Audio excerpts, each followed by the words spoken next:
Hello, and welcome back to part 5 of the Studio Series ranking. These are all my personal opinions, which y'all probably hate, of how I rank every single Studio Series. We're up to the next 50. We're doing 41 through 50. So we're going to be halfway to 100 by the end of this video, which is pretty cool, right?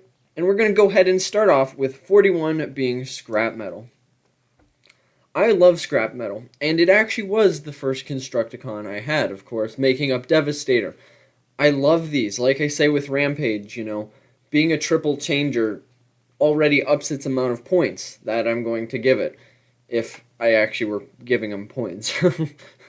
But I like Scrapmetal. He's pretty cool, and in terms of a figure, he's not bad. Is he accurate? I don't know. He's accurate to concept art. Never exactly saw him, in the movie. His only reason for existing is so that people can have big, shiny, pretty Devastator. But in terms of a standalone figure, which is what I'm going by for this, because there is an eventual Devastator release. That's when I'll take a look at Devastator as a whole. But as a standalone release, being a triple changer, he's fine.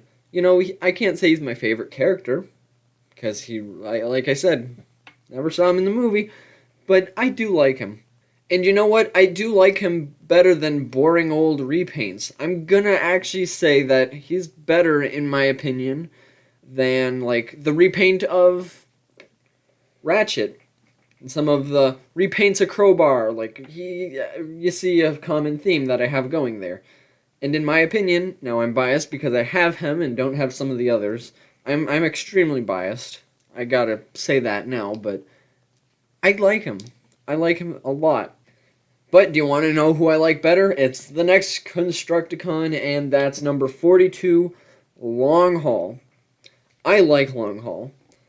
I don't know why, but he is actually, I'd say, my favorite Constructicon of them all. I just like his big, bulky build. He's not fun to play around with. He's kibble-tastic. Every time you try and move his arms, the wheels on his shoulder get in the way. His dump truck just has arms flailing out the back. The whole hood of the dump truck is just laying on his back. They didn't even try to make it transform to anything smaller.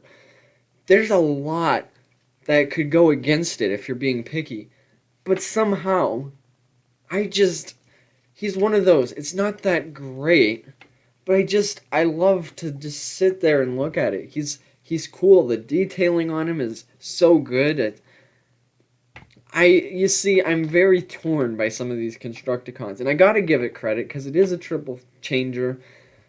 In my opinion, I do like it a lot more. As a standalone, it's okay. There's a lot better than it. But to me, it is better than that original Scrapmetal. So I'm just gonna put it right above him. Now, I do say it was my favorite Constructicon. I think that, I don't know, Rampage isn't as good as I maybe choked it up to be. I think it's going to go right in the middle. The Constructicons are going to be fairly close of where I put them.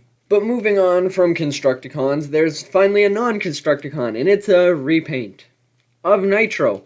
So, it's not a new mold, but the Nitro mold was pretty good. This was KSI Boss. I think this is one of those that it's like they just did because they could, but I don't think anyone was really necessarily asking for it. Of course, in terms of a mold, I love Nitro. Looks good, looks clean. Of course, they gave him a new head, new color scheme. It's basically just Nitro, which I do love. I love Nitro. KSI Boss, though, not a character that, you can really fall in love with. But it is a good figure. I don't know if I'm just, really loving this middle section here. But I don't know. I'm going to put it right above Rampage. I could be talked to moving it up because it is a good figure. I could be talked moving it down because it's a character that no one really cares about. I love my Nitro. If it was a downright Studio Series Nitro, he'd be at the top of the list. But he's just a repaint. Kind of lazy on Hasbro's part too. That's why I'm putting him there. Kind of in the middle. Next is Jetwing Optimus Prime, which is a leader. Don't know too much about it. I know, I think he was a re-release of the previous Prime. It's just now he has that big trailer in the back, which is cool and all that. Having a compatible trailer works great. I'm sure he's great. I think having a trailer is cooler than not having a trailer. I'm putting him towards the end. Everything in B tier is pretty much interchangeable, I gotta be honest. Which leads us on to Dropkick. Now, I have the original first helicopter Dropkick. Like I said, love it as a figure. Definitely was not Dropkick. I have car mode Shatter. Was a horrible robot mode, horrible transformation, loose and flimsy, but it made a beautiful car. They made a car Dropkick mode, which looks perfect. He was a triple changer, and this only has one of the modes. This was before he had gained the helicopter wings on the back of him, but this is the best, yeah, I think it's the best Studio Series, best Bumblebee movie main Decepticon that we have.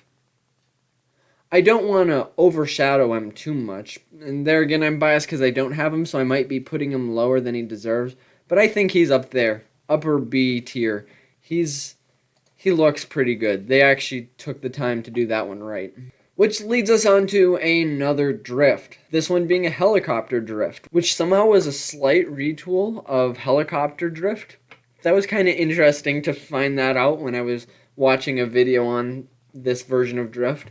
So that's kind of neat. It doesn't sway me at all. I just thought it was a random, interesting fact. It is helicopter drift. He has a great head sculpt for a drift. He comes with, the swords you might want. It's just helicopter mode of drift. Preferably, I like the Bugatti drift more for Age of Extinction. I think that Studio Series needs to touch that Bugatti mode. For Age of Extinction, I want to see his vehicle mode.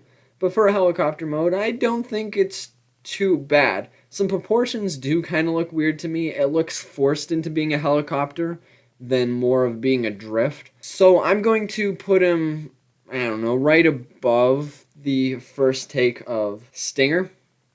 They're kind of potato there for me. They're both like first takes of that Age of Extinction character. Which moves us on to our next Constructicon, which is Hightower. Hightower, once again, is one of those Constructicons. It's like, ooh, you make a cool Devastator, but I really don't care about your robot mode. His vehicle mode, all their vehicle modes are fine. He's a triple changer. He's a creepy little thing. I like him. He fits right in with the Bayformers. One thing that's always bugged me is to transform him between Constructicon mode and both of his other modes is that he's a parts former. The hook of the claw is just supposed to snap on and off every time you want. I wish he wasn't a little bit of a parts former there, but he's fine. I can't complain too much. He doesn't transform too much. It's like I don't know how to explain it. I'm fine with him. I'm not sure I'd want him as a standalone. Like I said, he's here for Devastator. That's his only reason for existence. But unlike that original Scrapmetal, I do prefer Scrapmetal over Hightower. I don't know. I've just never quite fully been a fan of this dude. Like I say, he's there for Devastator. He does have a reason to exist. Just ain't my favorite. In terms of a mold, I do prefer, something like some of these other primes do look kind of cool. I'm kind of going to put him, so far he might be the lowest Constructicon. It's not his fault, but yet it is. Next is a copy of Battle Damaged Megatron, except this one's an exclusive from a 3D ride, which is a cool concept. I'm not a fan of exclusives. In terms of exclusives, I think this is a better way to do it. And it does actually look cool. It looks like a character it should be. But it is exclusive. I don't know. Because it's exclusive, it's at the bottom. But I think this is the first kind of one like this that has got to be rated a little higher. Because they didn't just magically paint it gold like we never saw it. I could see it fitting in. I'm putting it right there behind my head at lower C tier, but that's better than some of the exclusive ones in low D tier. Like, if they're gonna do an exclusive, they might as well make it look good instead of just random, if that makes sense. Next up is another Bumblebee, and I've been struggling with Bumblebees for a while, because, I'm not a Bumblebee collector. I have my one Rise of the Beast Bumblebee, I have my one Bumblebee movie Bumblebee, and I have one Age of Extinction or The Last Night Bumblebee, but I don't know. I only need like one version of each character. That's the way I like to handle things. I don't need 1,000 Optimus Primes. I don't need 1,000 Bumblebees. That's just me. But this one seems kind of dumb. I'm pretty sure it's kind of pretty much just a redo of their old Bumblebees, except this one is always constantly stuck having a face mask on. You never get to see Bumblebee's face. He's always in a face mask. That's dropping some points for him. I'm sure he looks cool. Probably better than some lazy repaints down here. I'm just gonna put him also in lower C tier. I don't know too much about him, honestly. But this leaves World War II Hot Rod, number 50. We got halfway to 100 on a really, really bad note. They shouldn't have done the scene in the movie with them going back into World War II.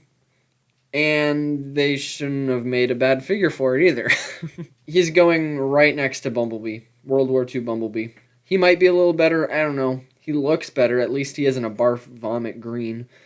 But they just shouldn't have done it. And with that, we've now made it halfway to 50. I can't wait to continue adding to the collection as we rank some more, which you'll have to wait until part 6, because this is it for part 5. Gotta love it. Wouldn't it be so cool if someday we got to ranking 4,004 different Transformers in the Studio Series line? Won't that be the day? That would be so cool. Can't wait.